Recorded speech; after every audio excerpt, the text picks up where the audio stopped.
अमीश देवगन के बारे में क्या सोचते? अरे यार वो कोई आदमी है क्या? मतलब यार इतना घटिया आदमी, 4 बंदों को बिठा के उनको लड़ा के उनसे सिर्फ यही एक करवाओ, जहर उगलवाओ, हिंदू खतरे में, हिंदू खतरे में। हिंदू कहाँ से खतरे में है? सारे लोग एक साथ में है। अंजना ओम मोदी है उसका नाम।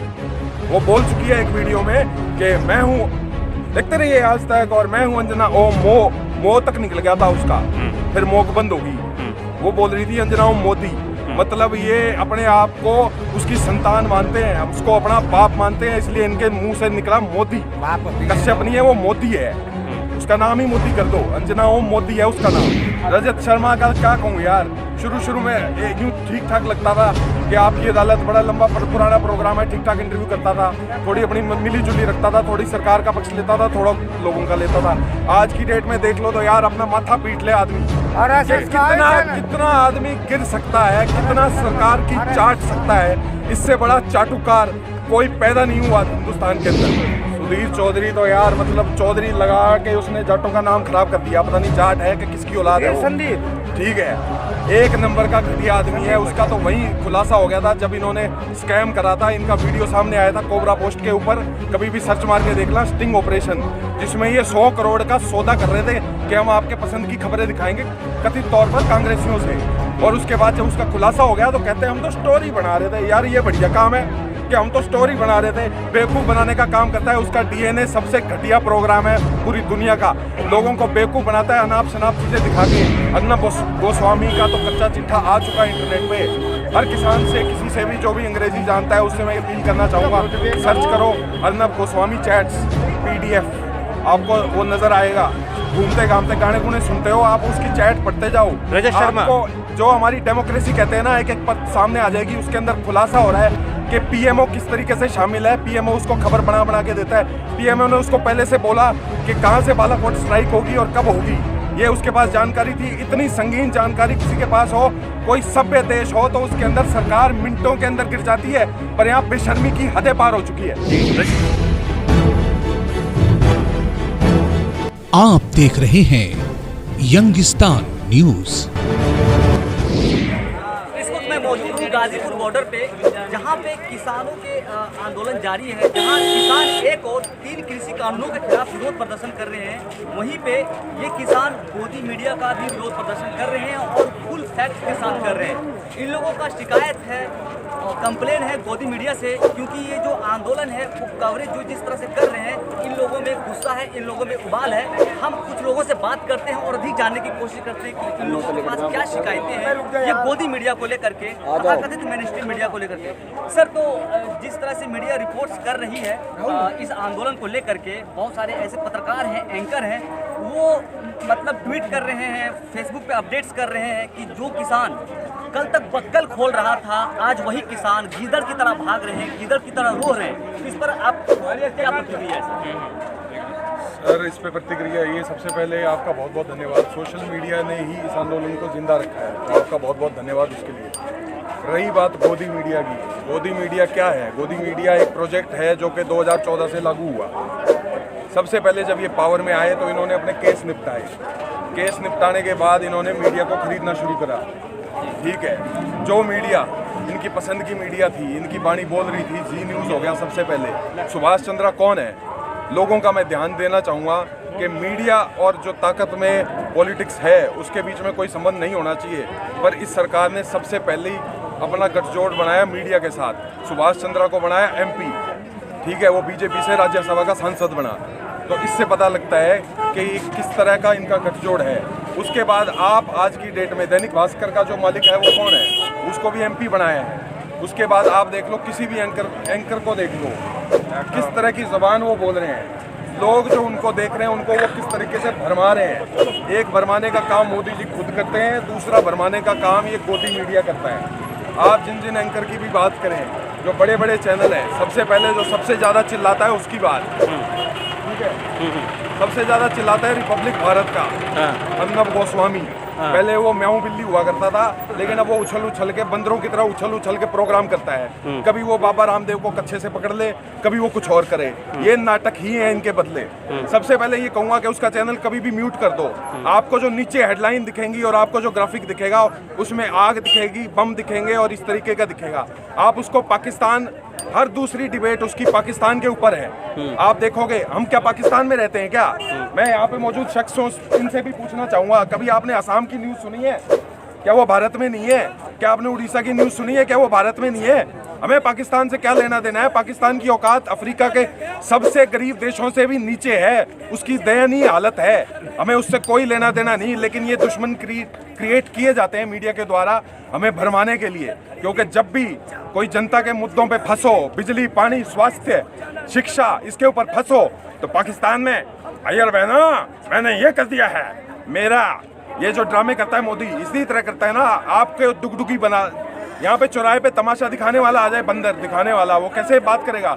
वो ऐसे ही बात करेगा जैसे कि मोदी रैली के अंदर करता है। अरे तुमको फायदा मिला, अरे तुमको मिला, तुमने ये देखा, तुमने वो देखा। ये तरीका है जनता से बात करने का। किसानों को 60 दिन से ज़्यादा हो गए यहाँ पे आए हुए। उसका सबसे पहला जो देश का प्रधानमंत्री है, पहला लीडर है, ठीक है। 10 दौर की वार्ता हो चुकी है अब तक। 10 दौर में कितनी बार वो मिलने आया है? चाय वाला बनता है, वो किसानों को चाय नहीं पिला सकता था क्या? ये बात बताओ मेरे को। और मीडिया जो दिखा रहे हैं कि ये किसान जा रहे हैं और यहाँ से जा रहे हैं, ये इनका तमाशा है, ठीक है। जो लोग 26 जनवरी पे आए थे, उन्होंने परेड अपनी पूरी की, प्रशासन ने पूरा उनको ट्रैफिक जाम में फंसा के रखा। जो लोग रोहतक साइड से आए थे, उनको बीच में से जाना पड़ा, क्योंकि इतना बड़ा जाम लगा दिया गया आगे बिना बात के, बैरियर खड़े कर करके। क्यों दिल्ली पुलिस ने इतनी लेट परमिशन क्यों दी? ये किसान के ट्रैक्टर के ऊपर गूगल मैप लगा के चलता है, ये गूगल मैप लगा के चलता है, जो इसको पता है कहाँ है लाल किला। ये किसान वहाँ गया जहाँ आगे वाला ट्रैक्टर जा रहा था, आगे वाले ट्रैक्टर क्यों फंसे? मैं आपको बताना चाहूँगा कि प्रशासन, पुलिस कैसे मिली हुई है, और पुलिस के ऊपर इस मीडिया की उंगलियां होनी चाहिए। इसकी मीडिया के सारे इशारे पुलिस के ऊपर होने चाहिए। क्यों है किसान के ऊपर? किसान ने तिरंगे का अपमान किया, ये कैसे तिरंगे का अपमान हुआ? कुछ 50-100 दंगाइयों ने, या कुछ 50-100 ऐसे तत्व थे जो खरीदे गए थे, जिनको मैनिपुलेट किया गया। कुछ 20-50 ऐसे बेवकूफ़ थे जिनको हीरोगिरी करनी थी, वो वहाँ पे चले गए। पुलिस वहाँ पे चाय पी रही थी, दिल्ली पुलिस, वहाँ पे वीडियो आया जिसमें वो चाय पी रही थी कुर्सी पे बैठ के। जब उत्पात मचा हो, जब पुलिस की जिम्मेदारी है, लॉ एंड ऑर्डर कंट्रोल करने की पुलिस की जिम्मेदारी है ना, जब उत्पात मचा था तो पुलिस क्यों शांत थी? वहाँ पे बैठी क्यों कर रही थी?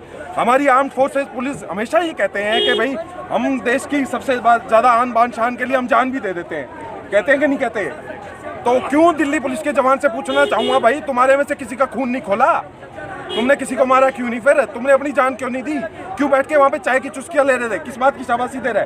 अमित शाह जा रहा है यहाँ पे हॉस्पिटल में देखने, सारों के प्लास्टर पाड़ के देख लो, 300 में से 290 तो बिल्कुल खाली प्लास्टर पाएंगे। आपके हाथ में कुछ पेपर के टुकड़े, मैं पेपर ये कल से ले घूम रहा हूँ। मेरी इस पेपर पे नजर पड़ी, किसी के पास गया था, मेरे पेपर पर नजर पड़ी, तो मुझे लगा कि यार ये चीज हाईलाइट करनी बहुत जरूरी है। गोदी मीडिया का तो मैंने आपको बता दिया, एक गोदी प्रिंट मीडिया भी है। वो जो जहर उगल रहा है वो शायद गोदी मीडिया से भी बड़ा है, क्योंकि बहुत सारा तबका सिर्फ अखबारों पे निर्भर है, अखबार ही देखता है। अखबार देखता है आजकल, पढ़ता नहीं है, और पढ़ता भी है तो वो पढ़ नहीं पाता, पढ़ता भी है तो वो पढ़ नहीं पाता, क्योंकि उसे उस तरीके से पढ़ना नहीं आता कि जो उसके अंदर असली थीम है वो क्या है। ये पंजाब केसरी का न्यूज़पेपर है, आपको दिखाना चाहूँगा। उत्तर भारत में सबसे ज़्यादा पढ़े जाने वाले पेपर्स में से एक है, ठीक है। इसके ऊपर की है, भारत देश ने दिखाई अपनी ताकत दिखानी चाहिए। हमारा देश तकड़ा है तो दिखानी चाहिए, है। 26 जनवरी गणतंत्र दिवस है, हमें दिखानी चाहिए। इसी पेज पे, ये फ्रंट पेज है, इसमें नीचे की खबर देखिए, इसमें दिया कि किसानों के आंदोलन में हुआ बवाल। अब इसके अंदर जो फोटो है, इसके ऊपर जूम करिए सर, इसको ध्यान से देखिए। इस फोटो को लेट के झुक के एक लाइन में तिरंगे को लाके इस तरीके से लिया गया है, इतनी मेहनत के बाद लिया गया है कि इसमें ये लगे कि तिरंगे को उतारा जा रहा है और दूसरा निशान साहिब झंडा ऊपर किया जा रहा है, जबकि तिरंगा उससे 50-70 फीट दूर था, और जो तिरंगा था वो उससे कम से कम 50 फुट ऊंचा भी था। तो ये तो नहीं दिखाया। 100 फोटो ली होंगी इन्होंने यहाँ पे, इसमें से ये फोटो क्यों चूज करी? इस अखबार के पढ़ने वालों से मैं जानना चाहूँगा कि ये जहर आप 200 रुपये महीना दे के खरीद रहे हो, इससे किसी गरीब बालक को पढ़ा दो, किसी गरीब को दे दो, किसी उसको चंदा दे दो, वो नहीं तो 200 रुपये ज़्यादा हो रहे ना, पाड़ के फेंक दो, पर इन अखबार वालों के अखबार को आप बिल्कुल बंद करवा दो। और दूसरा और अंतिम सवाल यह है कि जिस तरह से कल बम ब्लास्टिंग हुई है दिल्ली में इजराइल के एम्बेसी से महज 150 मीटर की दूरी पे जिस तरह से बम ब्लास्टिंग हुई है, और ये बम ब्लास्टिंग की जिम्मेदारी ये जो गोदी मीडिया है वो जिम्मेदारी दे रहे किसानों पर, क्योंकि 26 जनवरी को किसानों ने ही मतलब जो वहाँ की सुरक्षा व्यवस्था है उस पर सेंध लगाई है, ऐसा गोदी मीडिया का कहना है। और किसानों ने सेंध लगाई है, किसानों ने सेंध लगानी होती, और किसान ऐसे कोई लुटेरे और ऐसे होते तो उस दिन तनिष्क के शोरूम लूटते, कोई गोल्ड का शोरूम लूटा, किसी की दुकान लूटी क्या?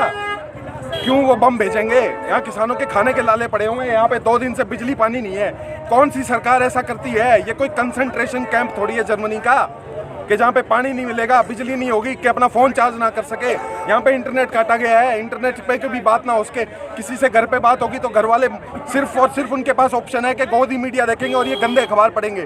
वो पढ़ेंगे और उनको लगेगा कितना बवाल मचा पड़ा है। घर वाले प्रेशर बनाते हैं। घर वालों को कहना चाहूँगा कि यहाँ पे कुछ नहीं है, बिल्कुल शांति प्रिय आंदोलन चल रहा है। आप हमारे लिए मजबूती दो, आप हमारी कमज़ोरी मत बनो।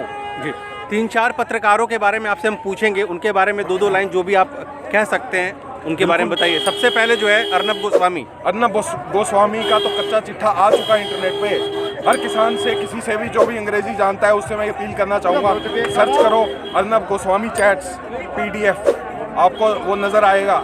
घूमते घामते गाने गुने सुनते हो आप, उसकी चैट पढ़ते जाओ। रजत शर्मा आपको जो हमारी डेमोक्रेसी कहते हैं ना, एक पर सामने आ जाएगी। उसके अंदर खुलासा हो रहा है कि PMO किस तरीके से शामिल है। PMO उसको खबर बना के देता है। PMO ने उसको पहले से बोला कि कहाँ से बालाकोट स्ट्राइक होगी और कब होगी, ये उसके पास जानकारी थी। इतनी संगीन जानकारी किसी के पास हो, कोई सभ्य देश हो, तो उसके अंदर सरकार मिनटों के अंदर गिर जाती है, पर यहाँ बेशर्मी की हदें पार हो चुकी है। जी, रजत शर्मा का क्या कहूँ यार, शुरू में यूँ ठीक ठाक लगता था कि आपकी अदालत बड़ा लंबा पुराना प्रोग्राम है, ठीक ठाक इंटरव्यू करता था, थोड़ी अपनी मिली जुली रखता था, थोड़ी सरकार का पक्ष लेता था, थोड़ा लोगों का लेता था। आज की डेट में देख लो तो यार अपना माथा पीट ले आदमी। कितना आदमी गिर सकता है, कितना सरकार की चाट सकता है, इससे बड़ा चाटुकार कोई पैदा नहीं हुआ हिंदुस्तान के अंदर। अंजना ओम मोदी है उसका नाम। वो बोल चुकी है एक वीडियो में कि मैं हूँ, देखते रहिए आज तक, और मैं हूँ अंजना ओम मो तक निकल गया था उसका, फिर मोक बंद होगी। वो बोल रही थी अंजना ओम मोदी, मतलब ये अपने आप को उसकी संतान मानते हैं, उसको अपना बाप मानते हैं, इसलिए इनके मुंह से निकला मोदी। कश्यप नहीं है, वो मोदी है, उसका नाम ही मोदी कर दो। अंजना ओम मोदी है उसका नाम। अमीश देवगन के बारे में क्या सोचते? अरे यार वो कोई आदमी है क्या? मतलब यार इतना घटिया आदमी, 4 बंदों को बिठा के उनको लड़ा के उनसे सिर्फ यही एक करवाओ, जहर उगलवाओ, हिंदू खतरे में, हिंदू खतरे में। हिंदू कहाँ से खतरे में है? सारे लोग एक साथ में हैं यार, गाली काट देना सर। ठीक है। और अंत में सुधीर चौधरी, बस सुधीर चौधरी तो यार मतलब चौधरी लगा के उसने जाटों का नाम खराब कर दिया। पता नहीं जाट है कि किसकी औलाद है वो। संदीप ठीक है, एक नंबर का घटिया आदमी है। उसका तो वही खुलासा हो गया था जब इन्होंने स्कैम करा था। इनका वीडियो सामने आया था कोबरा पोस्ट के ऊपर, कभी भी सर्च मार के देखना, स्टिंग ऑपरेशन, जिसमें ये 100 करोड़ का सौदा कर रहे थे कि हम आपके पसंद की खबरें दिखाएंगे, कथित तौर पर कांग्रेसियों से। और उसके बाद जब उसका खुलासा हो गया तो कहते हैं हम तो स्टोरी बना रहे थे। यार ये बढ़िया काम है कि हम तो स्टोरी बना रहे थे। बेवकूफ़ बनाने का काम करता है, उसका DNA सबसे घटिया प्रोग्राम है पूरी दुनिया का।